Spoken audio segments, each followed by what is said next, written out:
I never imagined I'd find myself in a situation like this, one that would shake the foundation of everything I believed about myself, my family, and what it meant to be faithful. It was a quiet Sunday afternoon, the kind of day where everything feels still, almost too perfect. The kind of day that makes you think nothing could ever go wrong. I was in the kitchen, cleaning up after lunch, when my son and his friend walked through the door, laughing about something only they found funny. I smiled, happy to see them in good spirits. My son had been friends with Ryan since they were kids. He was practically like family, always around, always polite, and always respectful. Or at least, that's what I used to think. I was already going through a lot emotionally. My husband and I weren't talking much those days. Our connection had been fading for a long time, like a photograph left too long in the sun. We were living in the same house, sharing the same space, but we had become strangers. I didn't realize how lonely I had become until that afternoon. I didn't even recognize the ache in my chest anymore, it had just become part of my daily life. Ryan stayed behind while my son went to the store. He said he was waiting for him to come back. We sat in the living room, making small talk, nothing unusual at first. But something shifted. Maybe it was the way he looked at me, or maybe it was just that I was finally being seen again after so long. I felt exposed, like someone had turned a light on inside of me that I didn't even know was off. He noticed that I had been crying. My emotions had been bubbling just beneath the surface, and somehow, he saw right through me. His tone softened as he asked if I was okay. I tried to brush it off, but he didn't let it go. That's when he reached out and gently touched my arm. It wasn't anything bold or inappropriate, it was the kind of touch that says, I see you. I care. But it caught me off guard. In that moment, all the walls I had built around myself started to shake. My breath caught in my throat. I didn't know what to say or how to react. I was shocked, not just by what he did, but by how I felt. There was something in that quiet moment, in that small gesture, that made the world tilt just a little off balance. It wasn't love. It wasn't lust. It was something else entirely, something harder to explain. I told myself it was nothing. I told myself not to think about it again. But I couldn't stop. That single moment opened a door I had spent years keeping shut. And once it opened, nothing was ever the same again. What happened next was something I never saw coming. After that moment in the living room, things didn't go back to normal, not for me. I kept replaying it in my head, trying to figure out why something so small had made such a big impact. It wasn't just the touch itself. It was the feeling of being noticed, of having someone care enough to ask how I really was. I didn't realize how starved I'd been for that kind of attention. I told myself it was nothing, but deep down, I knew it meant more. I had spent so many years hiding my pain behind routines, chores, and responsibilities that I forgot what it felt like to be seen as a woman, not just a mother or a wife. That night, I laid awake for hours, listening to the sound of my husband's breathing beside me. We hadn't touched in weeks. We barely spoke unless it was about bills or errands. I had accepted the distance as normal. We were both just going through the motions, like roommates who happened to share a bed. I don't even remember when the warmth disappeared between us. Maybe it faded slowly, or maybe it vanished in one of those silent fights we never finished. But the truth is, I had already started to feel invisible long before Ryan touched my arm. Ryan had always been around, but lately, he'd been coming by more often. At first, I didn't think much of it. He and my son were close, and I figured he just felt comfortable in our home. But now, I started noticing little things, how he looked at me when he thought I wasn't paying attention, how his tone changed when we were alone. He never said anything out of line, never crossed a boundary. But there was something unspoken between us. A tension I couldn't ignore, even though I tried. I started questioning everything. Was I imagining it? Was it just my own loneliness making things seem more than they were? Or was he feeling it too? I hated myself for even thinking that way. I was a mother. A wife. This wasn't who I was. But the more I tried to push it away, the more it pulled at me. Every small glance, every quiet moment between us, it was like being caught in a story I didn't ask to be part of, but couldn't walk away from. And then came the day everything changed. My son wasn't home. Ryan came by anyway. That afternoon, when Ryan came over while my son wasn't home, something felt different the moment I opened the door. I asked if he knew my son had gone out for the day, and he just smiled and said, "Yeah, he mentioned it." I just thought I'd stop by anyway. I should have told him it wasn't a good time. I should have closed the door and walked away. But instead, I stepped aside and let him in. We ended up in the kitchen. I was pretending to clean again, like I always did when I didn't know what else to do with my hands. He leaned against the counter, casual, like he belonged there. We talked about nothing important, weather, movies, my son's college plans, but every word felt like it was loaded with something unspoken. I could feel my heart beating faster, and I hated that. I hated that I wasn't in control of it. I wasn't a teenager. I was a grown woman with a family. But my emotions didn't care about any of that. What made it worse was how kind he was. Not charming or flirty, just kind. He asked questions and actually listened. He noticed things my husband hadn't seen in years. He told me I looked tired and asked if I was sleeping well. That one question nearly broke me. No one had asked me that in forever. And I wasn't sleeping. Not really.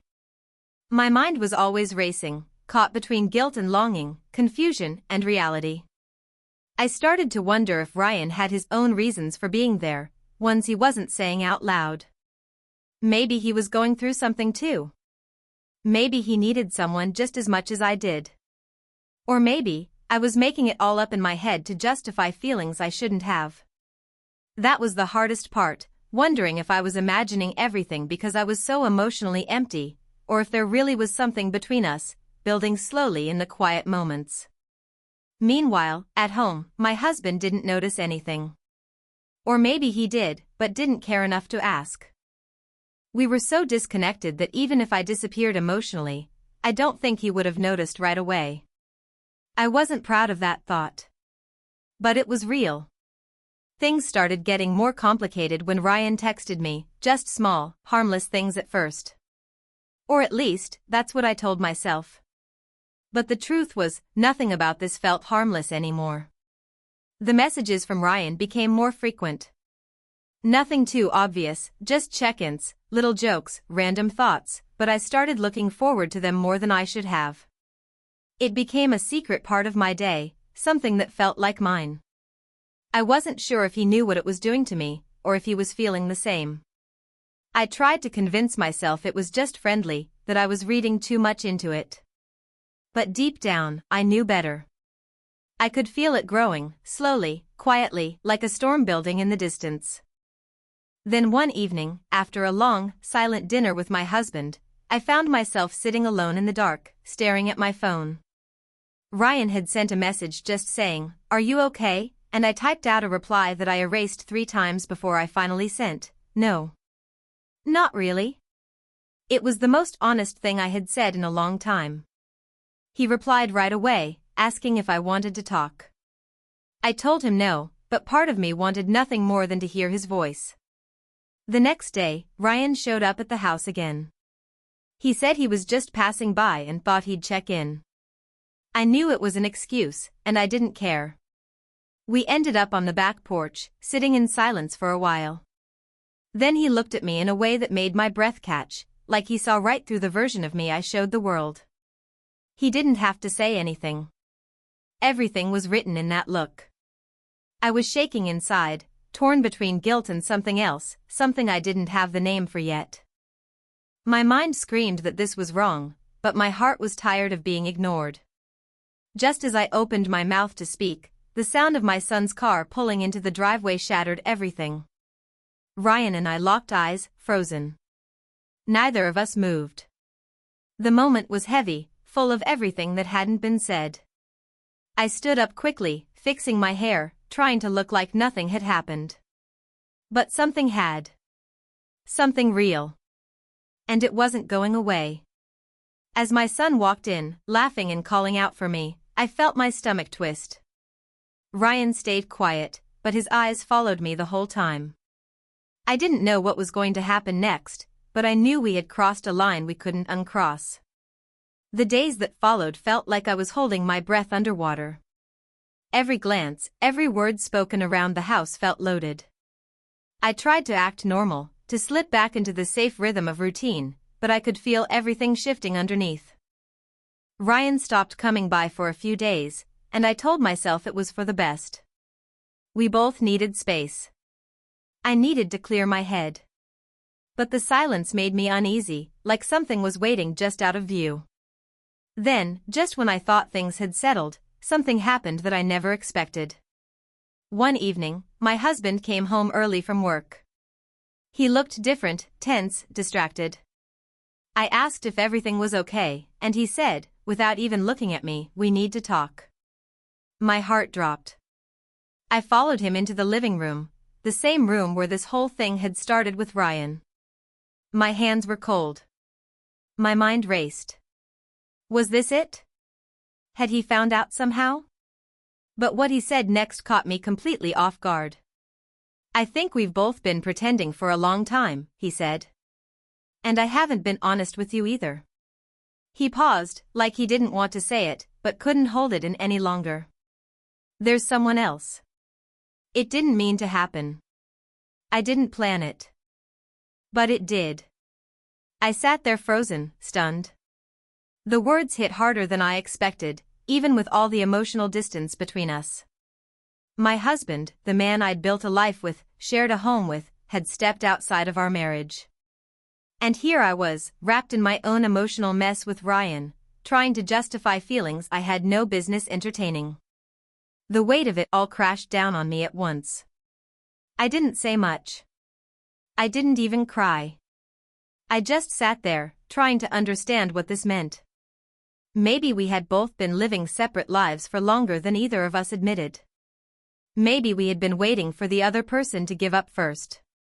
The betrayal stung, but what hurt more was realizing how far we had drifted without even noticing. That night, I couldn't sleep. I got up and stood by the window, looking out at the quiet street. My phone buzzed on the table behind me. It was Ryan. One line, "Are you okay?" My fingers hovered over the screen, unsure what to say. I didn't feel okay.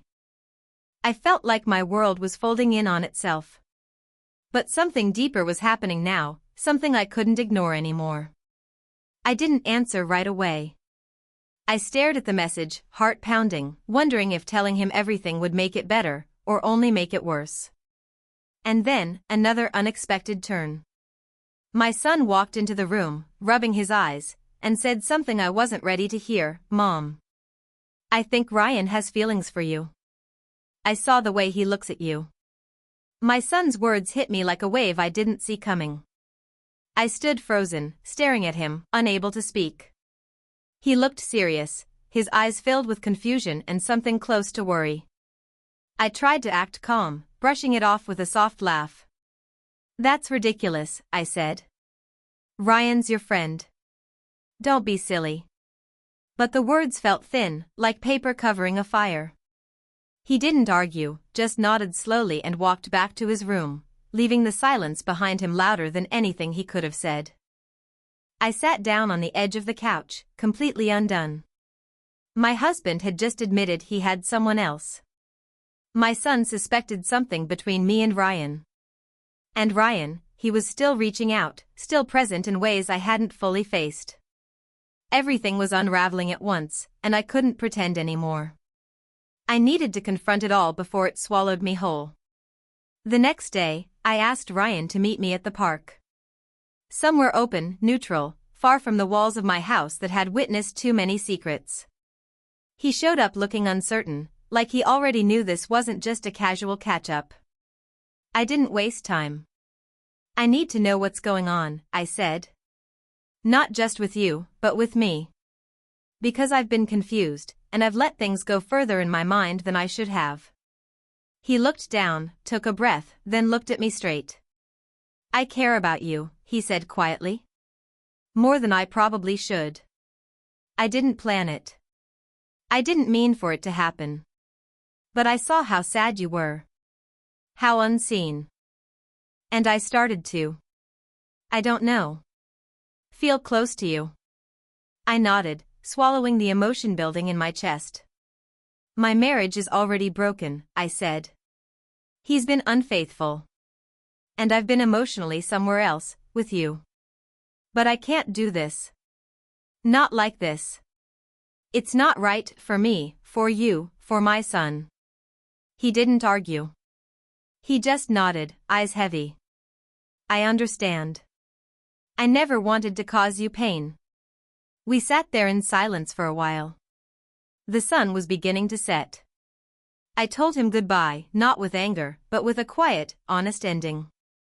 Something in both of us knew this chapter had to close. But just as I thought I had taken the first step toward putting things back in order, I got a call from my son. His voice was shaking. Mom. Ryan's in trouble. He just got into an accident. My heart dropped. I didn't know what to feel, fear, guilt, confusion, all at once. I ran to the car, my mind racing. The story I thought was ending had just taken a sharp turn, and nothing about it felt finished. Not yet. I drove to the hospital without even thinking, just acting. My heart pounded the whole way, my hands gripping the wheel so tightly they hurt. I kept seeing his face, hearing his voice from just hours earlier. Ryan had been part of this strange, emotional storm I never meant to step into, and now everything felt out of control. When I arrived, they told me he was conscious but had suffered a mild concussion and a fractured arm. Nothing life-threatening, but serious enough to make it all feel very real. He looked surprised when he saw me walk into the room. You didn't have to come, he said softly. I sat beside him and took a deep breath. I know. But I did. In that quiet hospital room, I felt something shift again, but this time it wasn't longing or confusion. It was clarity. We had been caught in a moment, one built on loneliness and emotional cracks we both tried to fill with each other. But moments like that don't always last. They burn fast, and then they fade. Ryan and I weren't meant to be anything more than a painful reminder of what I was missing in my life. I told him that, gently. He didn't fight it. He just nodded and thanked me, for listening, for caring, for not pretending it hadn't happened. And that was it. That was our closure. Back at home, things didn't magically fix themselves. My husband and I had a long, hard conversation. We both admitted the marriage wasn't what it used to be and probably hadn't been for a long time. But instead of more blame, there was honesty. We agreed to separate. Not out of hate, but because it was time. We owed it to ourselves to stop pretending. My son struggled to understand it all at first. But he saw more than I gave him credit for. He told me he just wanted me to be happy again. That hit me harder than anything else. In the weeks that followed, I focused on finding myself again, outside the roles I'd been stuck in for years. I went back to things I loved but had forgotten about. I spent real time with my son. I even started therapy to unpack everything I'd been holding in. Slowly, the fog began to lift. The whole experience taught me something I didn't expect. Infidelity doesn't always start with something physical. Sometimes, it begins with silence, with distance, with feeling invisible. And healing doesn't come from someone else noticing you, it comes from finally noticing yourself. Ryan will always be a part of this story. A chapter that taught me how easily emotions can slip past the lines we think we've drawn. But it's a chapter that's closed now. Not with regret, but with understanding. And as I stood outside one evening, feeling the breeze on my face and watching the sun dip below the trees, I finally felt something I hadn't in a long time: peace. 11.